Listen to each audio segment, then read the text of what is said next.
नमस्कार, मी रेखाच किचनमध्ये तुम्हा सर्वांचं मनापासून स्वागत करते.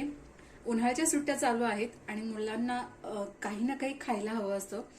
त्यातही त्यांना मस्त झटपट आणि टेस्टी झणझणीत असं हवं असेल तर तुम्ही मस्त हा मिसळीचा बेत नक्की करू शकता. सो यासाठी आपल्याला साहित्य काय लागणार आहे, कशा पद्धतीने बनवायचं आहे, चला तर मग बघून घेऊया. तर यासाठी सर्वात आधी आपण मटकीचा स्टॉक तयार करून घेणार आहोत. तर इथे मी अर्धा किलो मटकी घेतलेली आहे. आपण 10 ते 15 लोकांसाठी ही मिसळ बनवतोय. सो त्या प्रमाणामध्येही मी अर्धा किलो इथे मटकी घेतलेली आहे. त्याचप्रमाणे थोडंसं मीठ आणि हळद. तर सर्वात आधी आपण मटकीचा स्टॉक तयार करणार आहोत.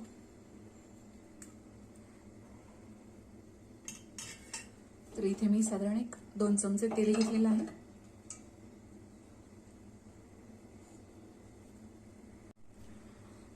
तेल इथे व्यवस्थित गरम झालेलं आहे. मस्त मोहरी तडतडली. यामध्ये आपण घालणार आहोत जिरे, त्याचप्रमाणे मटकी.